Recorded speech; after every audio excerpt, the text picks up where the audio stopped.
Добрый вечер. В эфире информационный выпуск Амшекшара. Коротко о темах в сегодняшнем выпуске.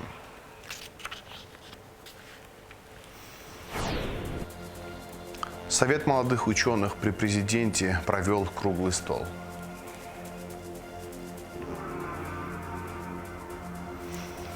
Пинал Габли рассказал об итогах поездки в Казань, где принимал участие в международном форуме министров образования.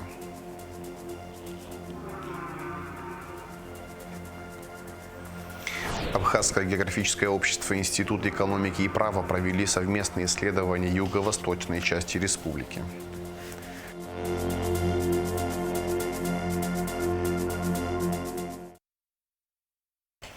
Меморандум о сотрудничестве между Конституционным судом Республики Абхазия и Конституционным судом Российской Федерации подписали председатели судов Диана Пилля и Валерий Зорькин.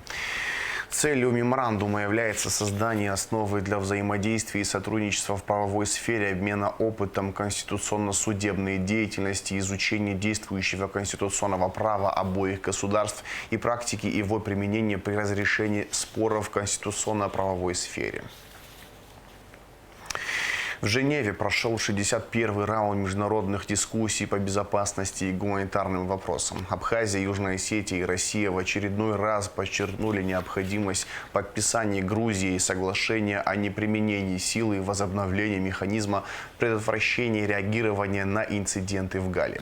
В свою очередь, грузинская сторона акцентировала внимание на случаях незаконного пересечения госграницы, а также на гражданах Грузии, арестованных в Абхазии по решению суда. Тбилиси продолжал использовать термин «оккупированная территория» и настаивал на том, что обязательства по неприменению силы должна взять на себя Москва.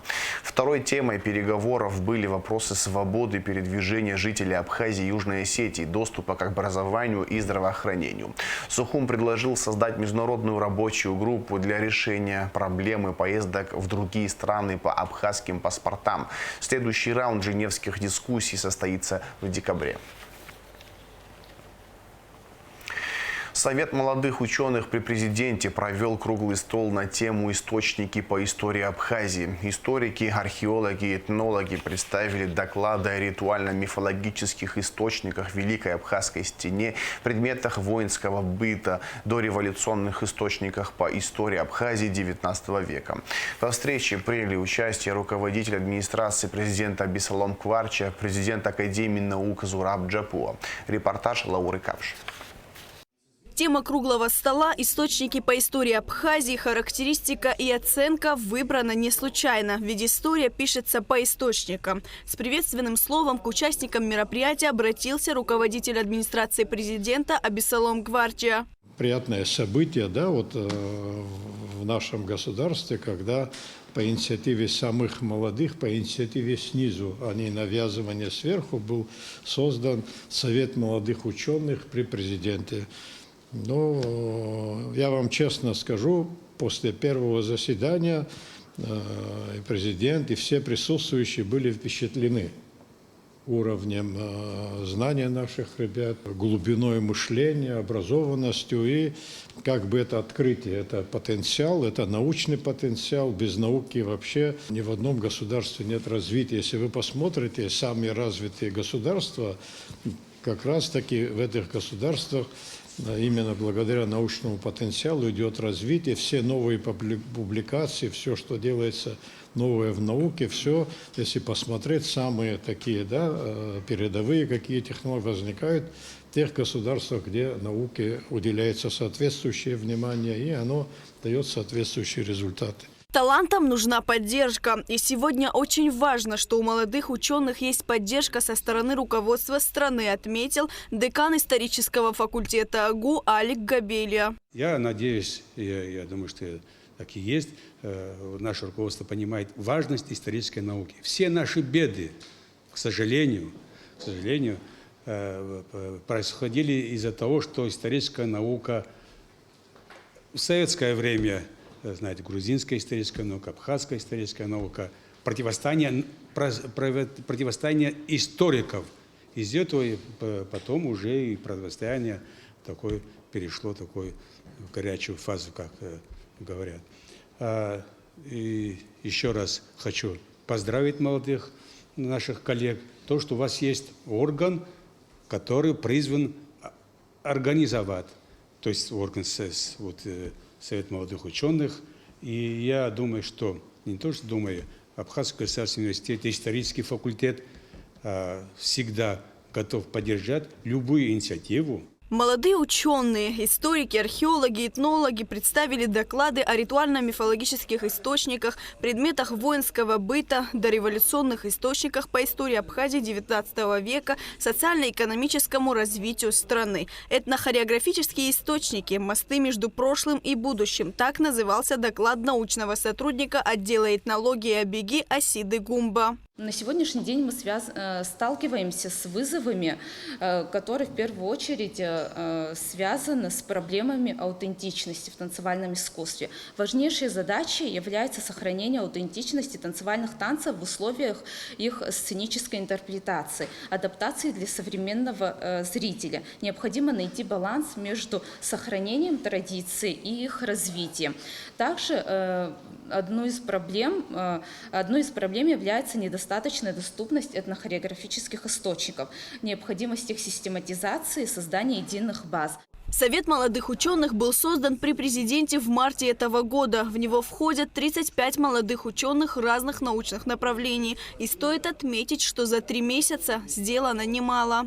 Нашим советом, получается, и Комитетом юридических наук, они проработали, и рядом представители руководства Совета и Комитета экономических наук, были проработаны проекты соглашений, межправительственных соглашений в области науки. Этот проект соглашений находится в Академии наук и в нашем Абхазском госуниверситете для того, чтобы ведущие организации сделали свои определенные замечания, чтобы они были далее учтены. Это первое. Далее у нас была инициатива на первом заседании, которую мы озвучили президенту, инициатива, просьба, предложение о том, чтобы учредить президентскую стипендию для наших аспирантов, которые обучаются в Абхазии, так и за ее пределы, для граждан Абхазии.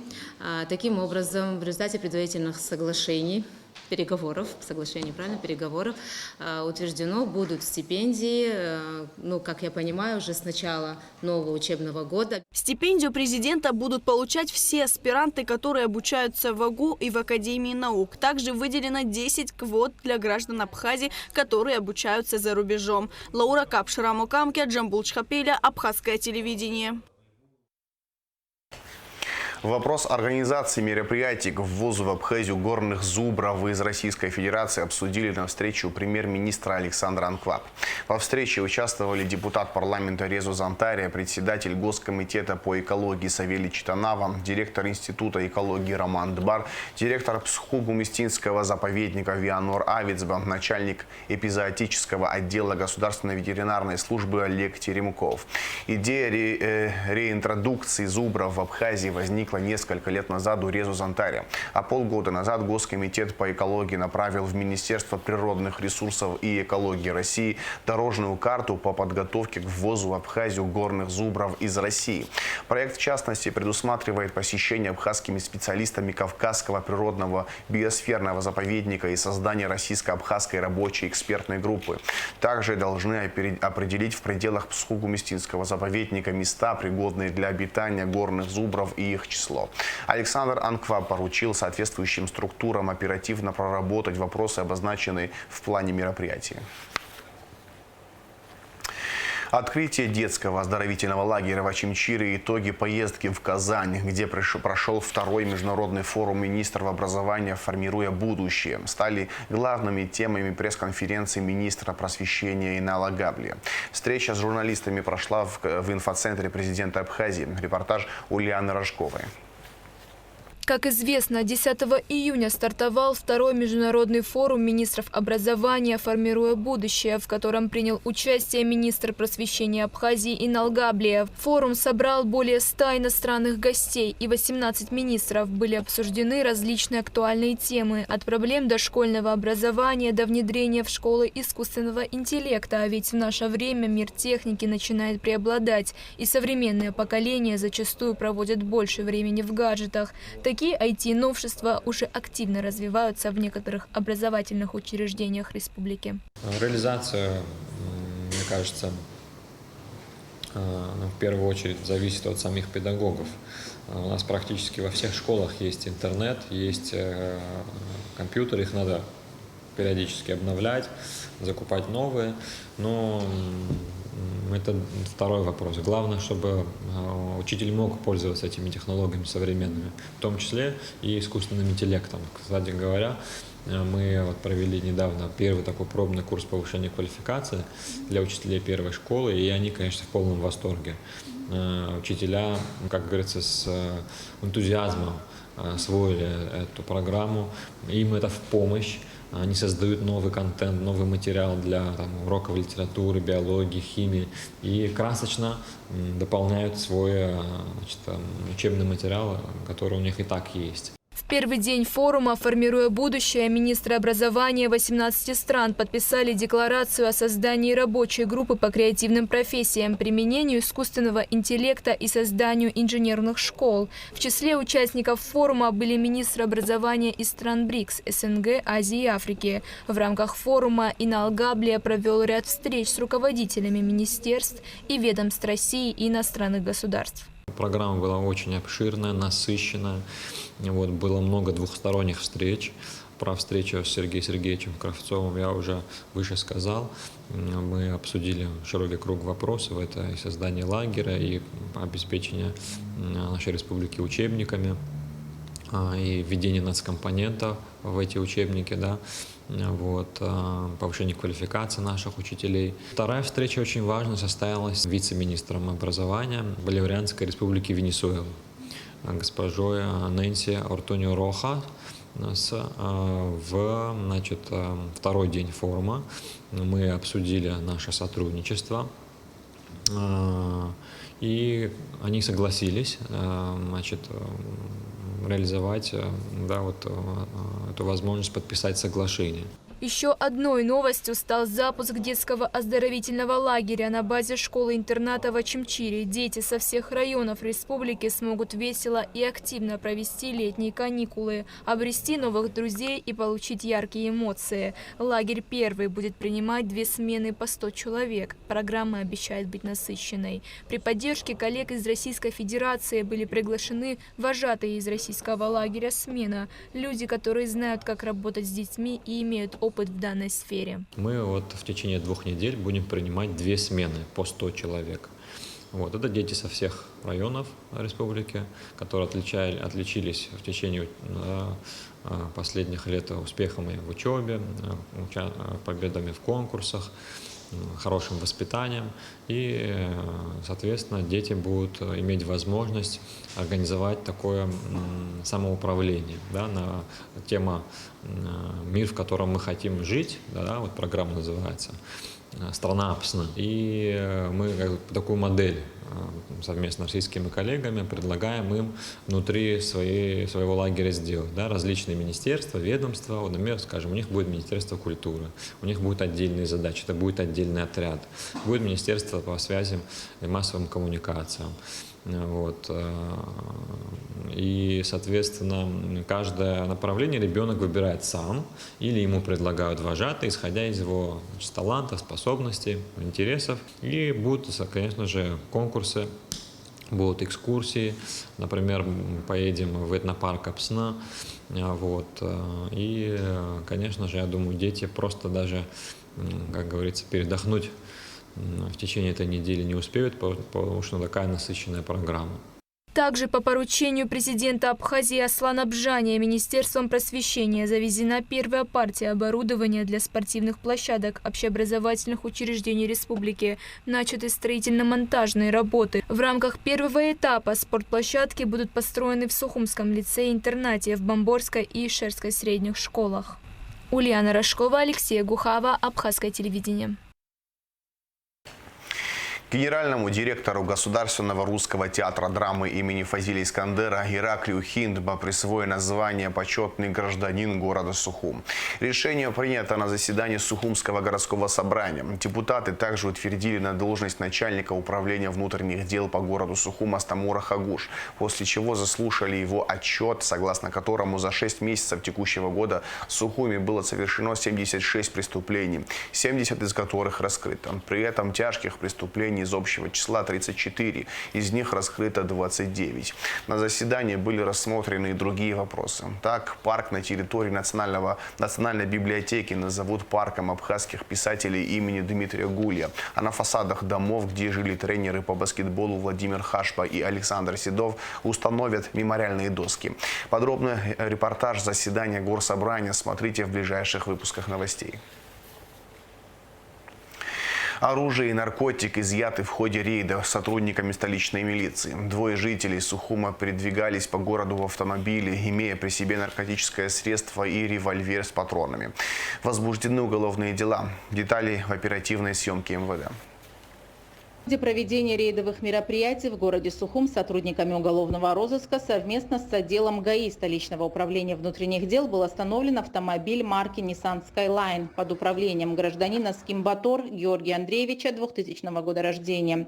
При личном досмотре задержанный выдал имеющийся при себе медицинский шприц с прозрачной жидкостью. Как впоследствии установлено в экспертно-криминалистическом центре МВД, содержимым шприца являлось подготовленное для инъекции наркотическое средство мефедрон. В деяниях Георгия Скимбатора органам предварительного расследования усмотрены признаки состава преступления, предусмотренного частью 1 статьей 223 Уголовного кодекса Республики. В отношении последнего возбуждено уголовное дело. Пассажиром в вышеуказанном транспортном средстве следовал Барцец Осман Астамурович 2000 года рождения, у которого в ходе личного досмотра было обнаружено изъято огнестрельное оружие, снаряженное боеприпасами. Экспертами установлено, что изъятый револьвер является самодельным, типичным короткоствольным нарезным оружием калибра 5,6 мм, технически исправным и пригодным для стрельбы. Изъятые патроны аналогичного калибра также пригодны для производства выстрелов. По факту незаконного приобретения, хранения, ношения огнестрельного оружия в отношении Османа Барцец возбуждено уголовное дело, которое расследует отдел дознания УВД по городу Сухум. Абхазское географическое общество и Институт экономики и права провели совместные исследования юго-восточной части республики с Российским геологическим обществом и его Воронежским отделением. По итогам многоэтапной работы уже выпущен календарь и планируется издание обширного физико-географического атласа. Рада Чичава узнавала подробности. Прекрасная древняя страна, расположенная среди гор и морских прибрежных долин. О ней, покрытой густыми лесами и цветущими альпийскими лугами, вскоре детально поведает физико-географический атлас, подготовленный по итогам совместных исследований абхазских и российских ученых. Президент Абхазского географического общества, научный сотрудник Института экономики и права Академии наук Абхазии Левард Барцыц говорит, что для успешного развития республики, в особенности в сфере социально-экономической, необходимо детальное исследование географии нашей страны, глубокое и обоснованное понимание особенностей природы и геологии солнечного Черноморского курорта. Для реализации данной цели при Институте Академии наук разработан ряд совместных с Абхазским географическим сообществом проектов. И один из таких направлений является региональное географическое исследование Абхазии. Это впервые, мы такую работу проводим. Но для того, чтобы провести такую работу, для того, чтобы анализировать, там речь идет о геологии, геоморфологии, о тектонике, гидрогеологии, климатологии. Вот даже можно долго перечислять. У нас недостаточно, надо признать, специалистов. И для решения этих и других вопросов мы обратились к нашим коллегам, к нашим друзьям Российской Федерации за помощью. И они любезно согласились, вот прежде всего, то, что это Воронежский государственный университет, Российское геологическое обществ Воронежского отделения, даже и само там Российской Федерации. Российские коллеги согласились оказать всяческую помощь не только с анализом итогов масштабных многоэтапных исследований, начавшихся давным-давно, но и принимали активное участие в полевых работах. В частности, мы занимались в региональном плане, это юго-восточная часть Абхазии. Наиболее малые исследования, наиболее проблематичный регион. Мы составили вот такую монографию, вот физико-географическое описание с элементами экономики тоже. Помимо этого, с их помощью впервые мы подготовили топографическую карту, очень крупномасштабную карту. Мы составили почвенную карту. Совместная деятельность научных обществ началась еще несколько лет назад, а в 2022 году было заключено соглашение, благодаря которому двустороннее сотрудничество вышло на новый, куда более перспективный уровень. Это первый этап. У нас уже, как сказал, тоже есть результаты. Но самое интересное, вот приехал Василий Митрофанович, вот здесь мы обсуждаем не только сегодняшний вопрос, это лучше он понимает, знает то, что он даже не с пустыми руками приехал, то есть в смысле интеллектуально, с рядом предложений, которые в перспективе. То есть мы здесь заложили очень, на мой взгляд, очень серьезную основу, фундамент для перспективного совместного исследования географии Абхазии. Долгая исследовательская работа, проведенная в Юго-Восточной Абхазии, требовала, естественно, глубокого анализа и подведения итогов. Именно для этого в Абхазию прибыл академик, доктор географических наук, член Русского географического общества, профессор Воронежского госуниверситета Василий Умывакин. Левардом Катовичем проделана очень большая работа. Фактически уже есть вариант атласа, физико-географического атласа Абхазии. Такая вещь, которая необходима, скажем, для разработки программы устойчивого развития, то есть устойчивость понимается экологическая сбалансированность и социально-экономическое развитие.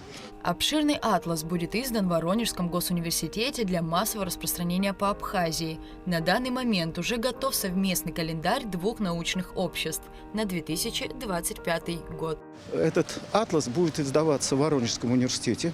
Физико-географический атлас, условное название, хотя он в более широком плане. Вот. Так что в ближайшее время, значит, сейчас мы начнем обработку, редактирование материалов. Вот. И я думаю, в ближайшее время будет издано.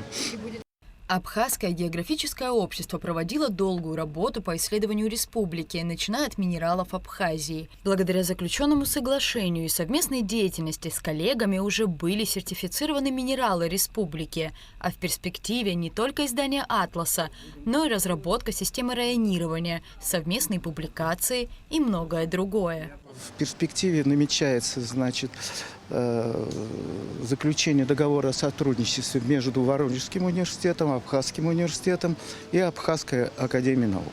Здесь можно говорить и в перспективе о создании совместной научно-исследовательской лаборатории.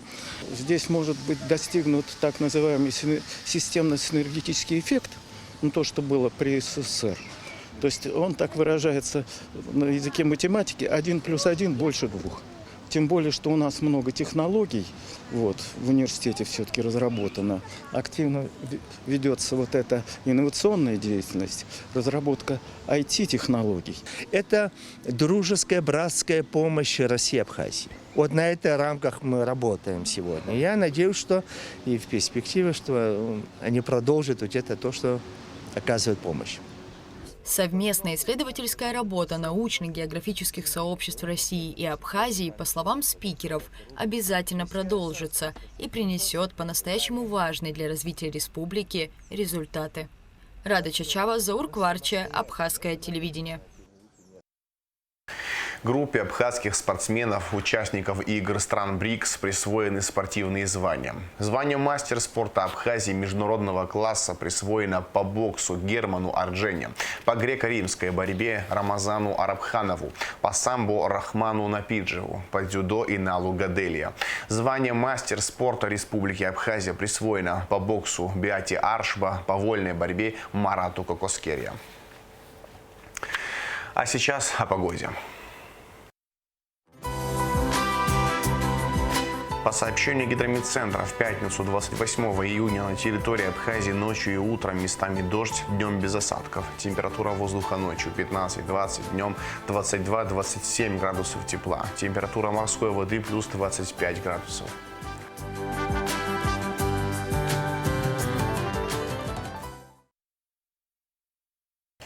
Это все, что мы хотели вам рассказать. Всего хорошего. До свидания.